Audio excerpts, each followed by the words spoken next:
So Josh, you're saying that that GIK said that Dennis Foley was a charlatan from Acoustic Fields. I don't believe that at all. I think I've learnt so much from him. Hello everyone, thanks for coming anyway. Hi Antonio.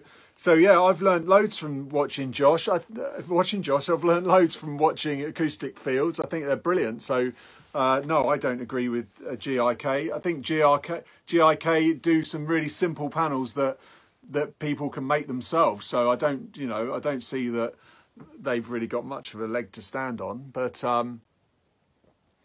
okay, Angel, hello, how you doing? Hi, She. Can you tell me about the newer version of the Purifier 3 and how it's better than the 2? Okay, I mean, the 3 is brilliant. It's white rather than silver. So from that point of view, yeah, it's good. I would get, for you guys, definitely buy a Purifier. They're so cheap. They're like, in fact, I'll get a discount code in the group so that you can get one. But they are really good. They really clean up the sound, and it is a marked difference. So it's definitely worth having. It's a USB device that basically listens to any noise that's coming in on the USB and then flips the signal on that noise to cut it out. It's quite a clever little device, and they're not mega money, so definitely worth looking at. The 3, I think they've just upgraded it a bit. I don't know exactly what they've done. I got given a 3, so that was handy. But yeah, if you've got a 2, just stick to the 2. RX Janice, hi. Want to buy RX? Yeah, get standard, not the Elements. I don't think the Elements has got all the different bits and bobs that will be handy for you. You need a lot of the denoising stuff, which is really good. And I don't think the Elements comes with all of that and the resample and stuff. So yeah, try and go for the standard if you can. Janice, did you also check out the Electra? No, I've not checked out the Focal Electra at all. Sorry. Okay. Thanks for answering. No problem at all. So how are you all finding the course so far? Are you getting anything out of it? Are you finding a way of, is there any questions that around the course that you want to ask me based on whatever level you're at? Up here, if you have a multi-band in the mastering chain, you push the low end on your EQ into the low band on your multi-band and add bass after multi-band compression. You can add bass before or after the multi-band compression. Sometimes I like to push into it. It's track dependent. Sometimes I'll push into it so that I can then grab that and tighten that sound up, depending on how much his bass is there in the first place. Will I add afterwards? Yes and no. I mean, a lot of the times I've probably done the work I need to do to then compress it and then just get it punching in the low end from the multi-band. So I tend not to add. I'm more likely to add top end after that. But yeah, it's yeah, I wouldn't add too much bass to the bottom. Do you use maximizers or just limiters? Just limiters, really. I mean, maximizers, some people call limiters maximizers, don't they? So yes and no. Wasn't the L2 a maximizer? But it was. I always used it in the same way as a limiter. Is there anything fundamentally different to master for vinyl? Okay, so mastering for vinyl, yes, of course, there's differences. But the thing is, for the way that I master and the way that I know how to master is that I learned how to master from vinyl. So anything that I'm doing, I'm coming at it from a vinyl perspective, which is really keen to like getting a good sound, because on vinyl doesn't like excessive highs and it doesn't like really wide bass. So that's why a lot of people mono the bass and then they'll DS the top or cut the tops. So when I'm mastering it and all the stuff that I'm giving you advice on the course and all the things that I'm doing, all comes from that kind of mentality of how I learned and how I was taught to really hone in on what's going on in the frequencies that matter. And anything that's really bright and super edgy, you're kind of either stripping out or not adding or not using that, which is why I always start from the low end, get that really nice and tight, and I work up. Because once you've EQ'd and done whatever you need to do in the low end and the low mids, when you go to the top end, it's usually sorted itself out and you don't have to add loads of top. When you start adding loads of top, especially when you're vinyl cutting, what happens with vinyl is the cutter head moves super fast for the high end and then just low sweeps for the low end. So what you want to do is you want that acceleration of it going really fast. That's why it's called an acceleration limiter, because it works super quick. And so you kind of want to slow that acceleration down by calming the tops down. So that's why de-essers and stuff really help smooth the top end out. And that's what gives you a good sound. And that's the same with streaming or anything. It's just a good sound is a good sound. And so we're used to hearing that sound, that vinyl-y sound, and what works well and what doesn't work well for music. So yeah, I'm always coming from that perspective. So whatever you do mastering wise, you're gonna understand and learn that and know that, and it will translate onto vinyl or any other format. That's what we're trying to do. We're trying to do one thing for all formats, really. I hope that answers your question. Streaky, I missed the first few streams being out of town for mixing instructions. Should I start to catch up? Not necessarily, Brandon. It doesn't matter where you are in the course. Just take your time, go through it, take ages over one section if you want, and let the others build up and do that. I don't think that there's any need to go back on stuff. The Q&As are in the course. In fact, I didn't put last week's up, which was good of me. But they are in the course as part of the course, so you can go back and watch the Q&As. The Q&As really are just to answer any questions that crop up with the course, but also just to add some little tidbits and flavours that maybe aren't in the course, that are sort of added bonuses for you to ask me, because all people are at different levels of mastering, whether they're a beginner or really experienced and just want some extra, knowledge or get some tips and tricks from somebody else. So it really doesn't matter that what stage you're at. It's it's going to help you. Just watch them back, because there might be things that I say that will then trigger something and you go, all right, okay, I understand what you're saying in the course, or I understand that's as you're mastering, you'll understand something a bit clearer from what you're doing. So yeah, don't panic. It's just watch and learn. It's going, I'm not planning on shutting this down ever. So we're just going to roll every week now forever. So just keep asking away, and it will just get better and better, hopefully. I mean, I'm really excited with the Facebook group, by the way, everybody. It's great, isn't it? I mean, everyone's starting to chat, and we're getting to see people's studios and discuss how better we can get those to sound, and taking some of the things that I'm saying in the course, and then you're building on those and getting some advice off each other. I think it's really great. It's exactly what I wanted it to be. So it's like a real kind of deep dive into what we're doing, and feeding off each other and showing each other new things and stuff like that. Things I don't always know everything about what the latest limiting plugin is or whatever. So someone points that out, I'll check it out, give my feedback and thoughts on it, and then we build like that. I think that's great. And all these things I'll be adding to the course all the time, so they'll come back in. Adam, you posted a pic of the Trinov a while back. What did I make of it, and how much of an improvement? The Trinov is amazing. It's great. It's really good.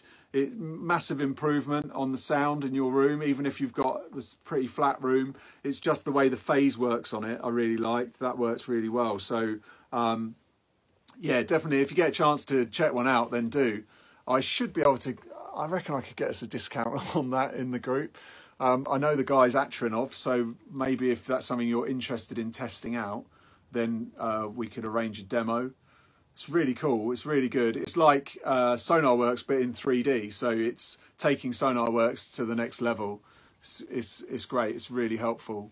Definitely worth having, especially if you're an engineer that moves around and doesn't stay in the same room all the time. If you're in the same room all the time, you can pretty much get used to your quirks of your room.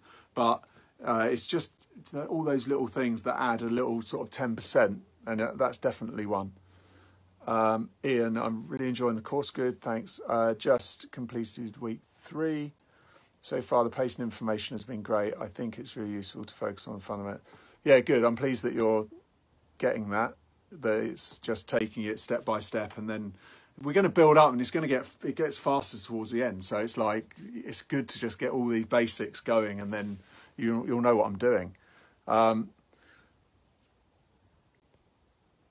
who would you recommend buying acoustic elements from, and can I expect build plans for DIY approach in week 2? There's not really build plans in week 2. I think you need to, there is basics of what you need to do, and there is basics that I believe are the ways of getting a good sounding room. So you'll come across that, and the guys in the group will talk to you. You need to put a picture up of your room. In fact, I think you did actually, but I asked you some questions. So week 2 you'll see, and then pump me some more questions about your room. You can get it sounding good from all the basics that I give you, and there's also loads of explanations on types of things you'll need from, you can go to GIK and get some good stuff, or acoustic fields, which we've talked about earlier on. Acoustic fields, really good stuff. Check that out. But yeah, hopefully you'll get something from week 2 that you'll be able to add and get your room sounding much better. I noticed you didn't add a master fader in your example for Pro Tools session. Just curious, but there is a reason for this. Perhaps I've been brainwashed by my audio engineering course 15 years ago. Well, it was 15 years ago. We were drilled in to always have a master fader. I don't really need a master fader because I'm using a limiter before the master fader. So the master fader is always at 0, and then I'm limiting to that point. So I'm limiting just under 0, 0.1. So I don't need to do anything with the master fader. I've done gain staging before I get to the master fader. The only reason you need a master fader is when you're actually mixing, and we're mastering. So if you're mixing, you need a master fader, because then you can turn that down, so that you might want to mix into your buses and then bust that out to your master fader, and then turn the master fader down to then send it to mastering, or to then obviously bring it into a mastering session of your own. I wouldn't suggest doing the mastering session and the mixing session in the same session. That's totally wrong, because if you know from week 1 the mindset, and knowing that they're totally 2 different disciplines and you need to approach them in a different way, and having them all in one session, very confusing and gives you too many options on changing the mix, which you don't want to do. You want to be at the stage of having the mix ready and ripe and ready to go for the mastering stage. So keep the 2 processes separate, and you'll get a better sound for doing that. And then you don't need to use master fader, because you will have used that in your mix session rather than your mastering session. So I hope that helps. Perhaps what's your opinion on Acoustica plugins, in particular Ivory? Yeah, loads of people have talked to me about this. I haven't had a chance to get into it. I did try and set up the Acoustica plugins at one stage, but it was quite complex. I believe it's a bit easier now. I'll do the Ivory. Everyone asks me about the Ivory because they know that I know about the Masalek stuff, because I've spent my whole life listening to it. And everyone obviously wants the plugin because it's going to be a lot cheaper than buying the Masalek gear. I can't believe they've got it sounding exactly like the Masalek. If they have, that'll be amazing. But it's the Masalek depth especially on the EQ, is something special. It's really good. I don't personally use one at the moment, actually, but when I have, if I've used it as a full band EQ, it's really, really good. But so I'll be interested to see if they've got that right. I'll check it out. I'll do a video on it actually on YouTube. I'll download it and I'll give it a test run, and I'll try and get a Masalek in so I can test it against it. Could you go into more detail about listening to the top, mid, bass, certain crossover frequency for specific instruments that live in those ranges to pay attention to? Matthew, I don't understand the question. Could I go into more detail about listening to the top, mid, bass, certain crossover frequencies, or... I don't listen to the instruments in most sections, because I'm listening as a whole.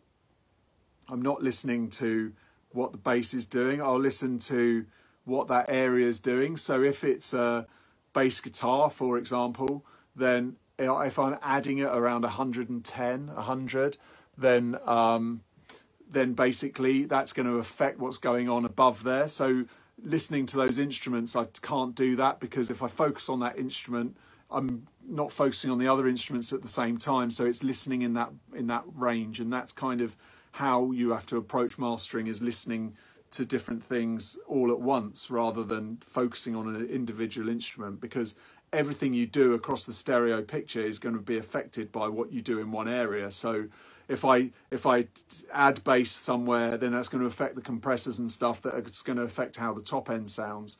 So really you're listening to sections at a time rather than individual instruments. I'm listening to, right, okay, I've added that bit of warmth in the low end, so how's that affecting the tops? Okay, it's added a bit of warmth to the vocal, and the snares are a little bit warmer now, but it's you know, but that's made it a little bit muddy in the low end, so I've got to adjust for that. So it's really kind of, I'm not listening, right, bass guitar, I'm going to turn that up, because I don't really want to do that because it's going to affect other things. So it's kind of smoothing out. So does that answer?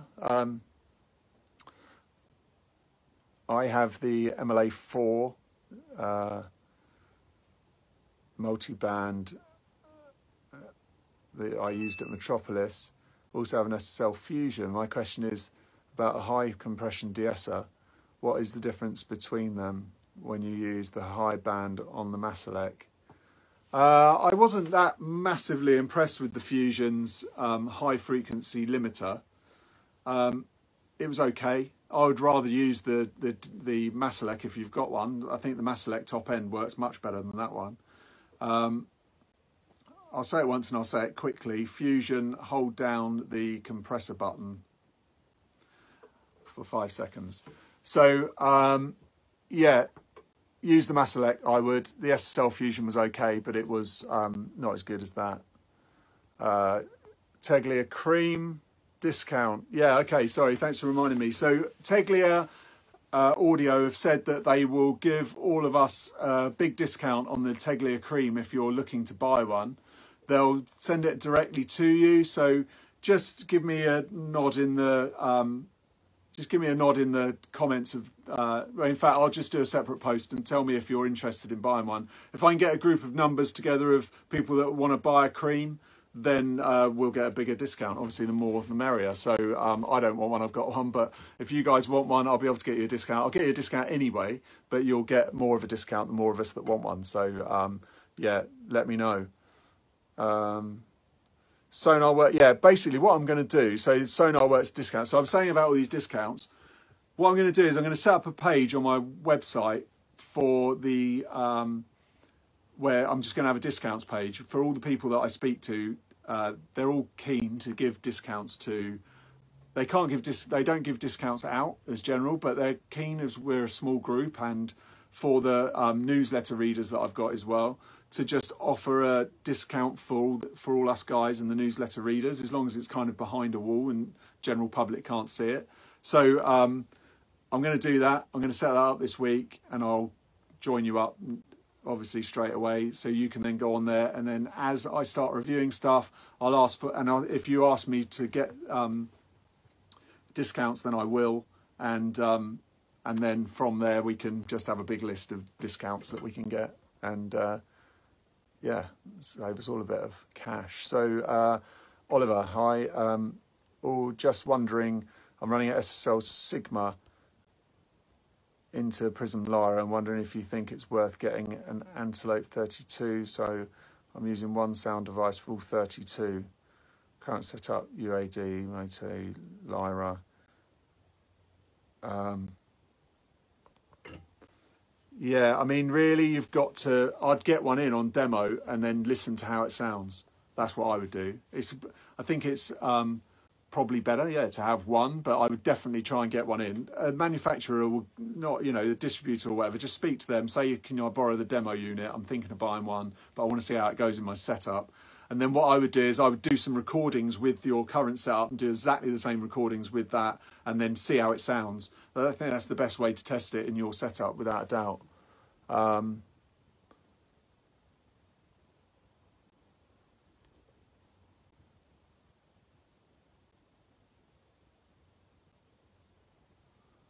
Please contact me right away when you put anything on Facebook that's bullshit or irrelevant for the course. What? Don't know what you're saying there, Frank. You're giving me some jip. Josh, room acoustics is my fundamental problem. I build these elements from Dennis Foley's plans, but not sure the best place. Yeah, just look, Josh, I don't think you're on week 2 yet, are you? So get into week 2, get into the Facebook group, and I'll chip in and give you as much advice as I can. Show me some pictures of your studio, give us some dimensions, and I'll give you as much info as I can to help you get a better sound. And I'm sure a few of the other guys that are quite advanced on the acoustic side of things in the group will help too and give their 2 pence. Do I ever use stereo wideners? I personally don't like them for mastering, but do you ever? They do come in handy now and again, but I tend not to use them because I'm more likely to use MSEQ to get the stereo width. I think that sometimes stereo wideners just make everything sound a bit phasey. So yeah, for me, I'm not a big fan, but they do have their use. You can nudge them out a bit, but yeah, not really. I'm not a massive fan. A lot of plugins have oversampling feature. The Pro 2, do you recommend using it? Yeah, I use the oversampling all the time. I think it's just it kind of it does smooth the sound out, so you don't get it. It doesn't sound as hard, but you don't get as much distortion going on. So I always use oversampling. Yeah. Adam Bailey, have you looked at the DMG? That's really weird you say about the DMG stuff, Adam, because I was talking to someone today about it, and I was looking at their, is it Limitless? Yeah, Limitless they've got. And so, yeah, I'm checking that out. Yeah, he mentioned it to me and said I need to use it. So I will look at it, and I'll probably review it or try to. Replying to Oliver, thank you, it makes perfect sense. We're at Gen 3. Yeah, so let me go back to Frank's question, because he's... please correct me right away when I put anything on Facebook that's bullshit or irrelevant, of course. Oh, okay, correct me. Sorry, I thought you were going to go at me, Frank. Let you off. I'm not going to send the boys around. That said, why do you use the ATR 102? Okay, so if you're in the course, I mentioned the ATR in the dynamics section. It's just to briefly go into it, you're going to see about that if you get to the dynamics section anyway, but it's a flavour device really. So it's to add warmth and some analog sound and just a vibe to things. I'm quite familiar with the ATR from having one previously in my life. And I like that one. I think it's pretty good. It sounds all right. So I use it occasionally just for adding flavour and sounds. So yeah, you'll see that in the dynamics section. I go into a bit more detail on that, but yeah, nothing too complex to do with the ATR, just a little bit of flavour. Best hardware limiter that I've used.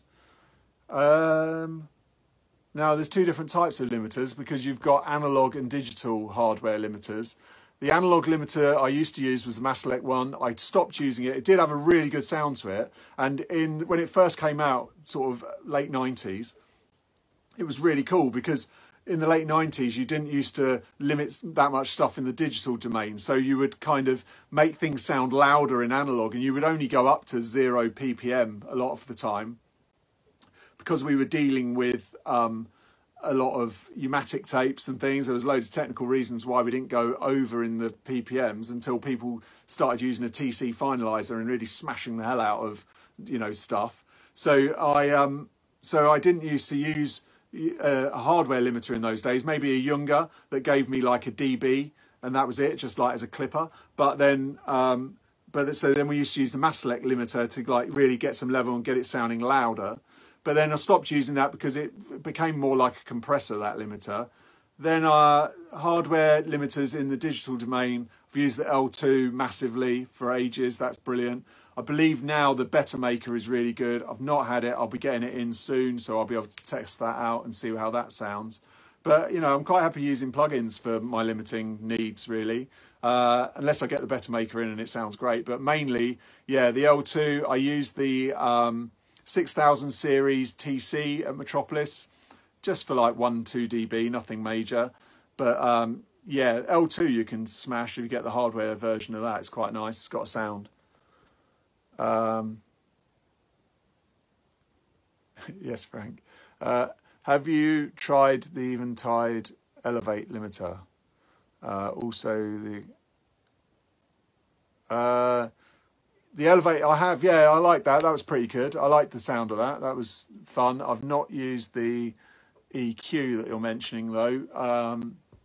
So I can't really comment on something that I haven't used, but the limiter I did, if that's the one where you can change the different bit. I mean, all these things, it's like, sometimes it's just a little bit too much. I just want a limiter where I just turn it up and that's it. And it does all the settings for me. Ideally, that's what I want. I hate having loads of different things because I think that when I've got those in front of me, and I think when people have got those in front of them, they tend to use them. And sometimes it's not worth it. You don't want to use them. You just want to keep things simple because it's not mixing, it's mastering. It just wants everything smooth, and you don't want to have too many things going on because you're going to mess with the mix too much. And the mix should already be pretty good. You're just tidying it up and presenting it well. You're not getting too deep into it. So, yeah, I don't think that, yeah, sometimes it's a bit over the top.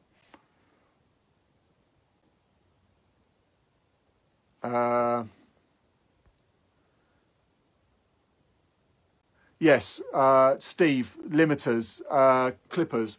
I use a clipper is the first in my chain of limiters. So I'll use that to bring the level up to a point, and then I'll use limiters after that to then, you know, really pull it out. So I use that in the same way that I just explained how I used to use a clipper in the olden days. So 0 ppm, like bring it up so that I'm just clipping over like 1 dB like I used to do in the 90s, early 2000s. And then I'll use other limiters to pull the level a bit further. So yeah, similar to the way you're using it.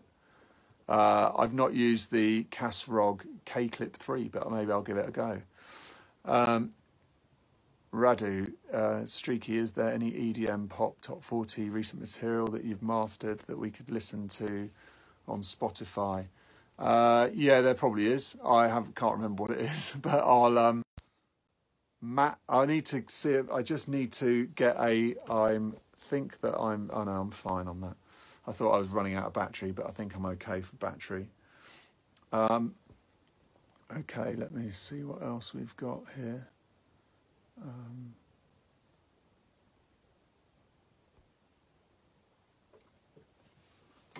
Let's see, you run out of questions, guys, already. I can't believe it. I don't believe that.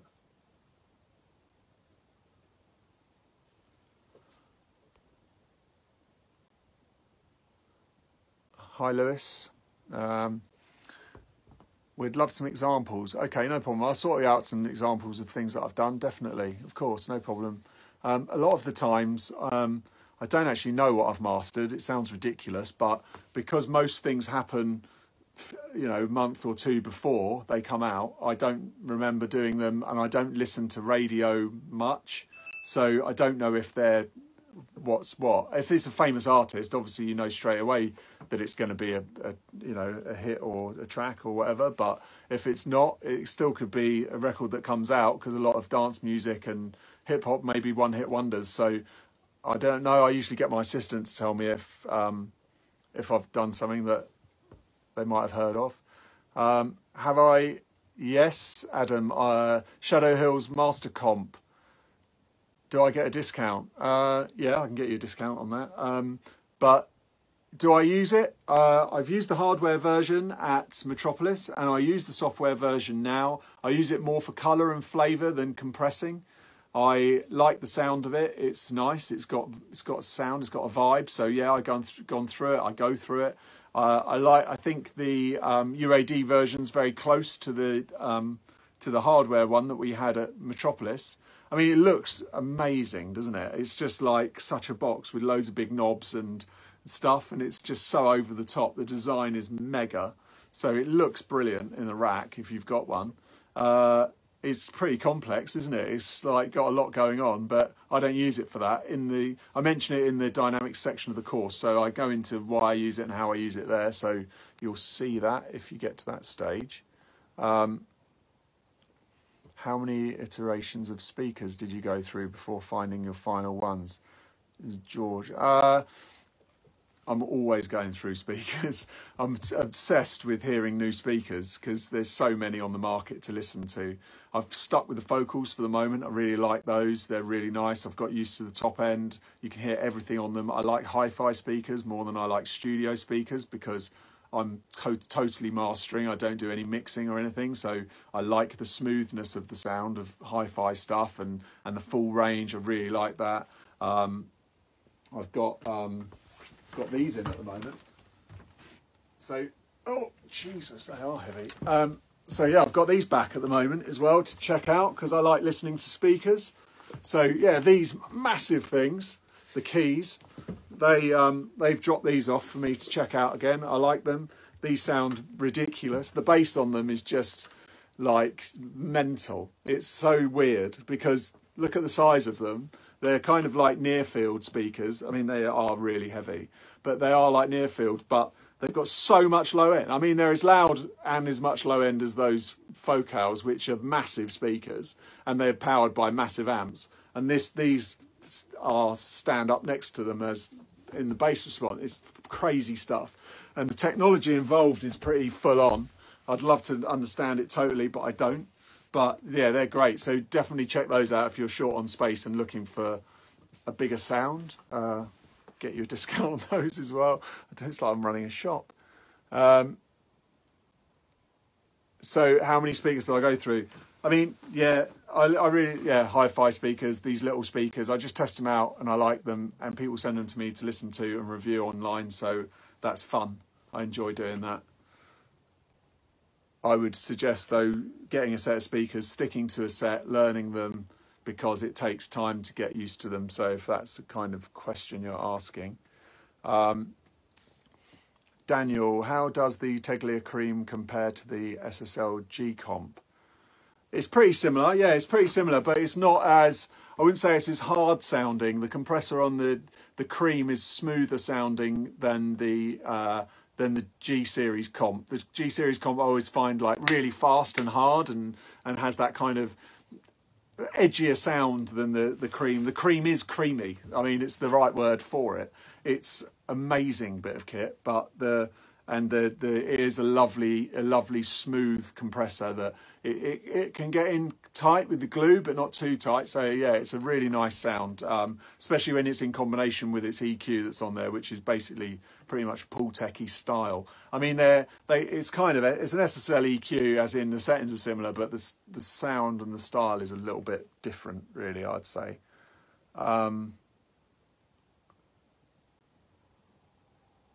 Yeah, you can check Discogs for my stuff. Not everything is on there all the time though, which is fairly annoying because not everybody registers their stuff and registers you as a mastering engineer. So it's kind of a bit frustrating sometimes. Steve, do I think UAD is worth it? I'm not convinced yet versus native. I mean, I think, yeah, I like, the only reason I like the UAD is because it takes processing power away from my computer. So it means that I can have those plugins on a box. So for me, it's worth it from that point of view because I'm not using a lot of plugins, but it's just nice to have that, you know, have that separate thing going, and it's not a very expensive box to buy, is it? So yeah, I think it's worth it. If you're going to use the plugins, I use a fair few of them now and again, so it's definitely something that I think's worth it. Woofu, you used the Pro Q3, which is fairly recent, using the dynamic feature. Has this replaced the multiband? No, it hasn't, because as I explain again in the dynamics course, is that they're used in a different way, really. You can't change the attack and release times of the EQ, the Pro Q. So the multiband I use for that reason, because I'm wanting to tighten up the bass and use the release times and the attack times for that. So for me, I use them both for different things, really. And the Pro Q is amazing, isn't it, what it can do now? Probably overkill, to be honest. There's nothing it doesn't do, I don't think. So it's a brilliant bit of kit. I mean, FabFilter just kill it on plugins, I think. They sound great. They do everything you want them to do. So Pro Q is definitely worth getting and using. I'm loving it. I loved the one before, so this one's even better because it does all that sort of MS malarkey that you can mess around with. But yeah, it doesn't replace the multi-band. I think they work well in combination, and they work well doing different things. So yeah, definitely, yeah, I like both. Would I recommend the Teglif dance music? Yeah, I use it. Well, I use it for mastering on dance music all the time. It doesn't smear the transients at all. It's fairly fast, the compressor, and I, you know, yeah, the bass probably isn't as good for dance music, the low end, because that is a little bit wide. The Q's probably a bit wide, but the top end's really nice. It's open. It really opens the top well, so it's nice from that point of view. Okay, they're answering you, I think, Aaron, as well here. Yes, I use it for dance music. Sidechain filters are amazing, exactly, yeah. Have I used the UAD Precision EQ, Aaron? Yes, I have used it, yeah. Not extensively, not massively. I have used it. I liked it. It didn't blow me away. I think there's better ones out there, but I like the UAD Precision stuff. I use the limiter. I like the sound of that. That's, you know, only slightly, but I like it. Yeah, so I do like that. It's all right. Could use a touch of. Could you touch on aliasing real quick? Do you watch out for that? No, I don't know what you. Can you unwrap that a little bit more for me? All the guys always wanted to hear them in. Yeah, they're brilliant, Brandon. They are great. I mean, they make just blow your mind. These things, they're great sounding.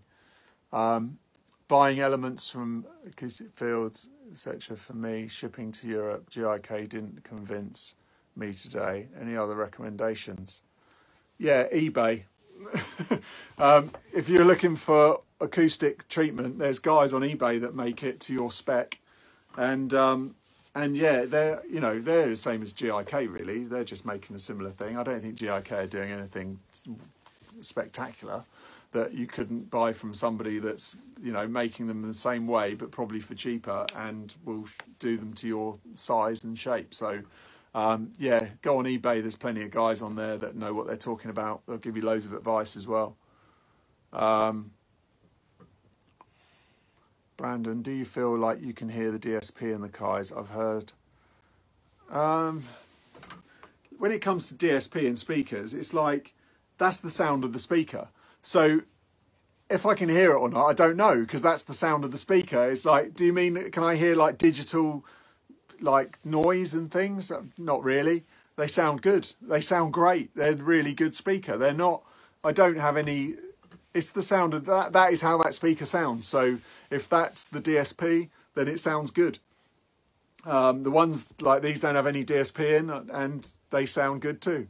So I think it's just, yeah, the speaker. It's just the sound of it. I don't know. People get really bogged down, I think, in worrying about everything and overthinking the DSP and all this and all the, plugging it in with a digital lead or an analog lead and all this sort of stuff. Just listen to it and see if you like it, and don't overthink it. I think people read the manual too much and just don't use their ears. So no. Nick asks, do you miss having the cut on the cream?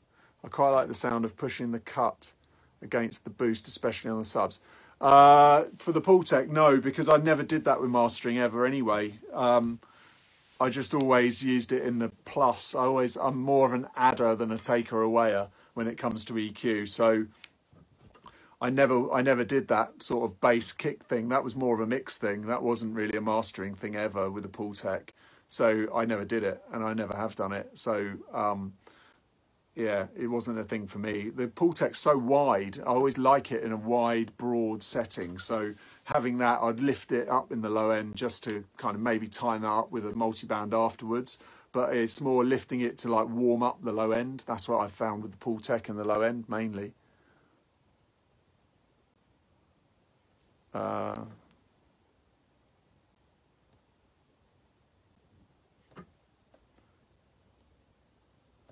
Yeah, Aaron, linear EQ versus zero latency. again, I use my ears, and I tend to decide then what I like more. Pre-ringing never really bothered me. Never had any trouble with it really.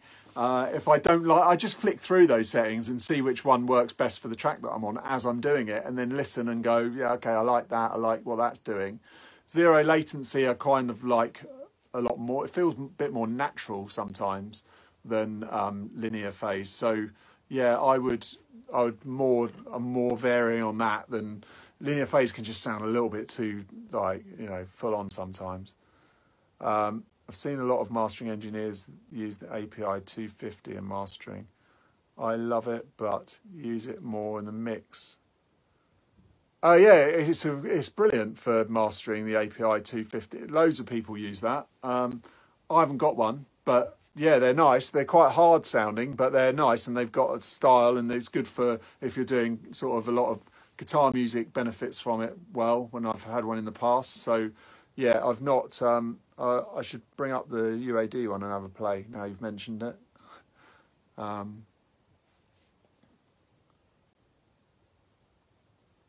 Since you have the Kai 3's DSP, I've been to Head this week listening to their towers. Oh, have you? And they got their plug-in version of internal processing phase correction. Do you see any advantage to not work with the DSP technology speakers keys, so you go through your converters of choice, not having another converter towards the speakers?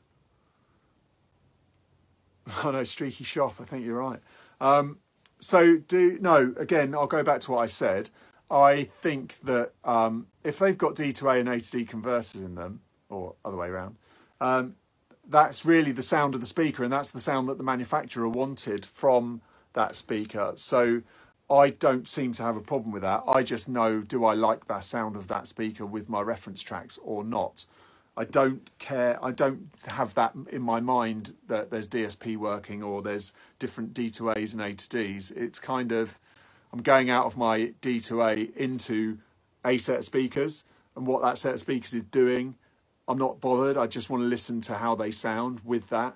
And so, because I know how my D to A sounds on, say, these speakers, so I know how these speakers sound, and then if I try another pair but they've got some kind of DSP processing in, then I know how they sound on there because I'm going from the same box basically. So that's kind of how I approach it. I try not to think about it. If you think about these things too much, it affects how you're listening, and it's going to affect your judgment on things rather than just going, okay, that's how they sound. That's how the manufacturer wanted them to sound. So that's, I'll go with that.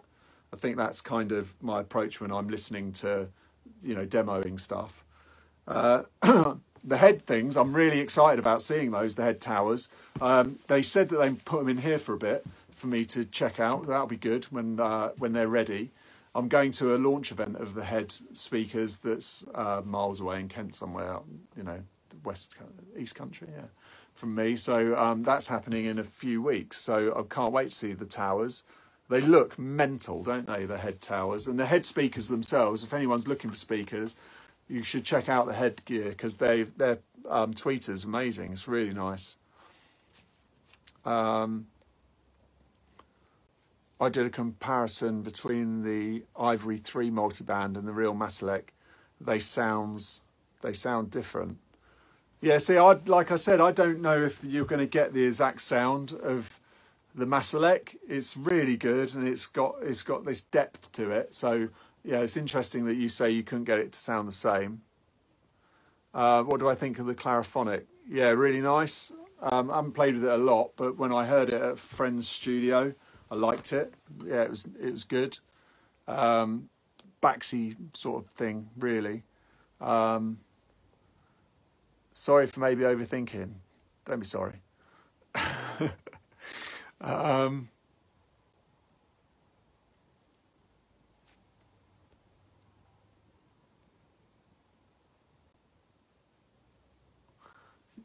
Nick, I'm looking to upskill from mix guy to mastering guy. What can I say? Okay, that's that answering a question earlier, sorry. If you only had a choice of one hardware EQ and compressor, which one would I get? What, limitless budget? I would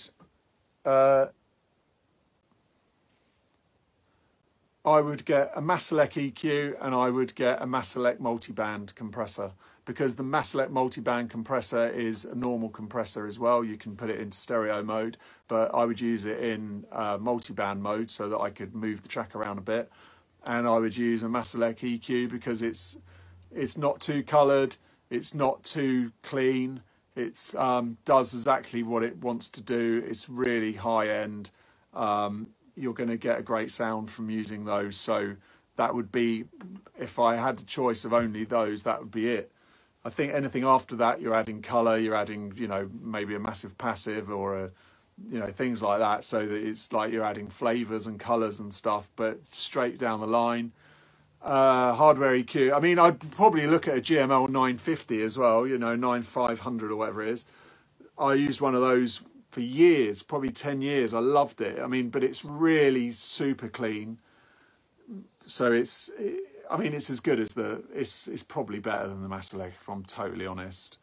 But the Maselec is just a little bit on the, you know, like smoother side. So I prefer that, I think. I don't know, those two, GML or Maselec, or maybe both. They're both brilliant.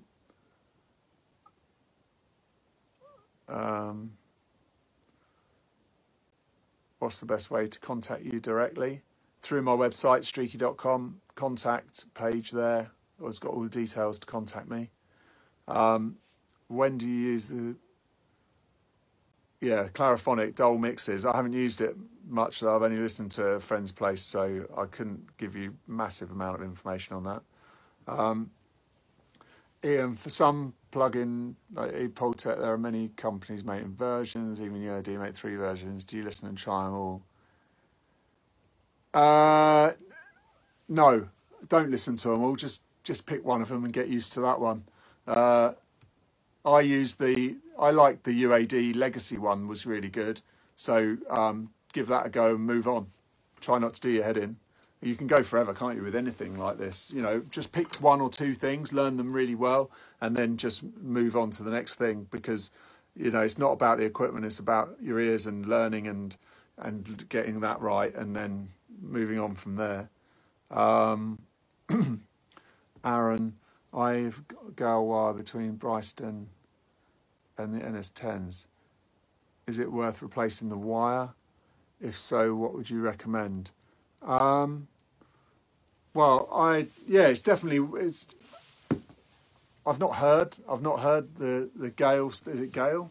Not heard that stuff, so I couldn't really comment on that, but I always use the LAT International stuff because it sounded great. All their stuff sounded brilliant. They're out of business now, but they do get rid of stuff on eBay, although I don't go and buy all their stuff because I'm trying to buy all their stuff that comes up on eBay. But yeah, all their stuff sounds brilliant. It's all really high end.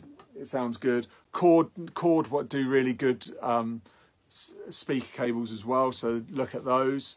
Yeah, I mean, Bryston and NS10 is a great little combo, isn't it? That's what I've got, and you get some quite good bass out of the NS10s from the Bryston. I take it where you put the Bryston on full power and then use your level to do it. If that's not what you're doing, try that, because that gives loads of low end, so that's quite nice. Janus Head Tower sounds amazing. Enjoy the event. They'll come up with a sub this year, so T20 or 30 with 2 subs will be in range. Yeah, definitely. I hope so. I mean, their Type 30s are great. I really like those a lot. They were really nice speaker, really good high end. The tweeter they've got going on is brilliant. The Pro version is a huge improvement from the legacy version, Frank says, talking about the Pultec. Yeah, I kind of moved on and didn't check it out, so maybe I'll go back, Frank, and have a listen, see what I think. I mean, I kind of liked it, so I just carried on using it.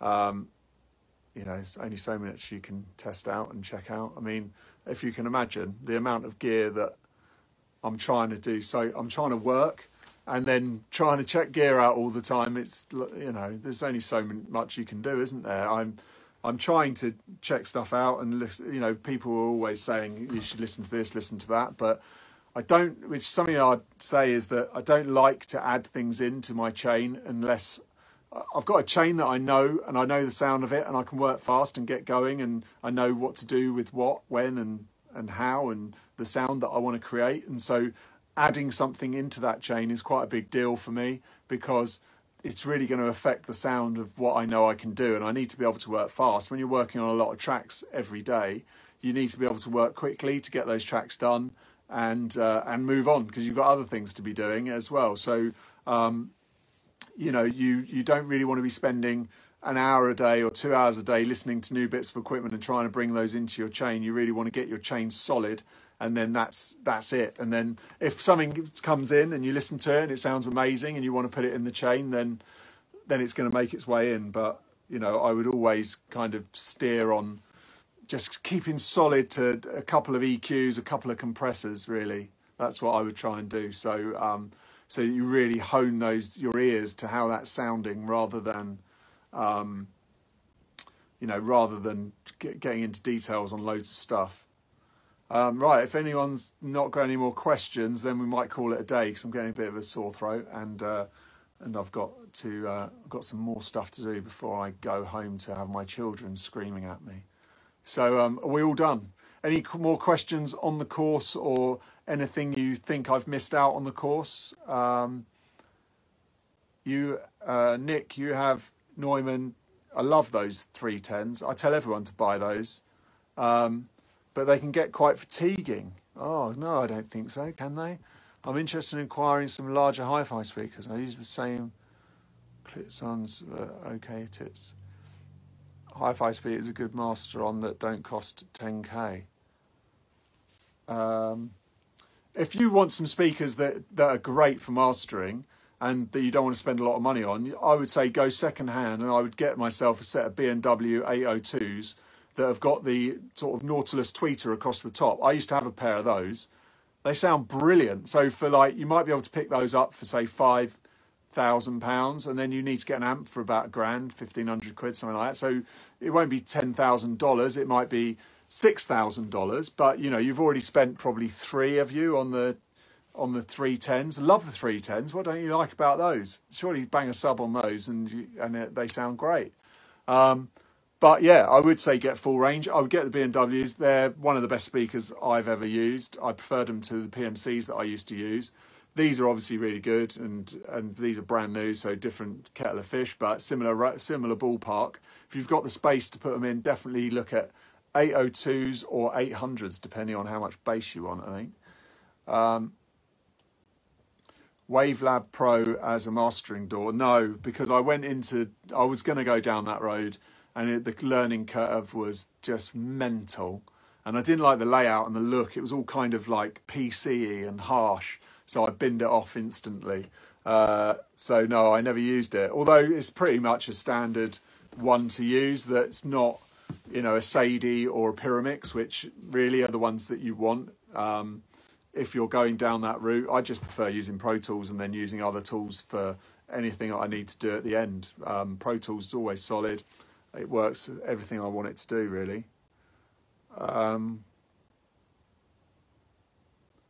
Could just be your room.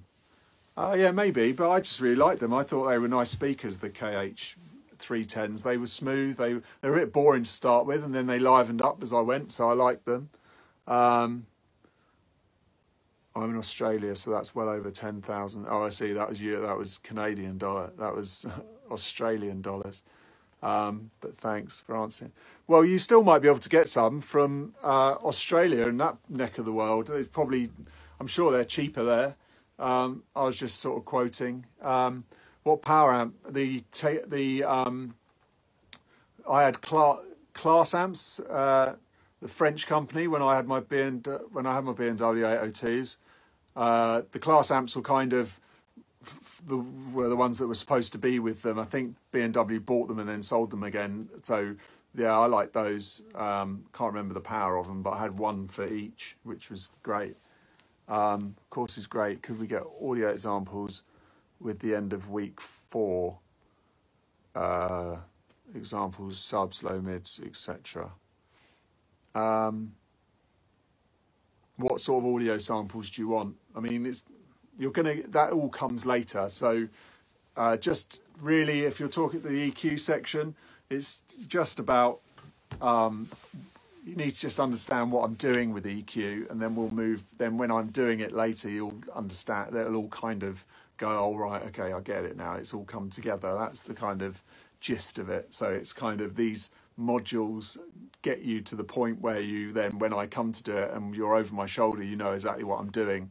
And then you can see, obviously, then how you should do it, or how you can do it to get a result, or the same result that I can get. So that's the kind of thought process. So, but yeah, if you want some examples, I can do that, yeah. But it's, see, the thing is, it's not that I can just say, okay, this is how I would EQ the top end on something, because I'm EQing, but I'm also compressing and I'm also limiting. And so it's like the amount of top end I'm putting on is based on those things. So if I say that I'm doing one thing, it's always in combination with something else. And that's why you need to know what each of the processes are, so that when they do come into combination, then that's how the sound is made. That's how we get to master something. So to just go, okay, this is the bass, this is the mids, this is the top, it doesn't kind of work like that. It's a sort of mixed bag anyway. I hope you understand. But okay, I'm going to call it a day. Thanks for watching. Thanks for all the questions. If you've got any more, let me know. Go in the Facebook group. Loving it in there. Keep going in there. It's brilliant. I'm really enjoying doing it. So the more we can chat and the more I can give you, the better, really, because I'm enjoying doing it. So thanks for your time. Thanks for all the efforts in there, and thanks for watching me today. This is going to go up on YouTube tomorrow. If it goes up a day later and no one gets to ask questions like you guys. So yeah, that's the bonus of the live Q&A. Nice one. Thanks a lot, guys. I'll speak to you next week or in the Facebook group. Cheers. Bye.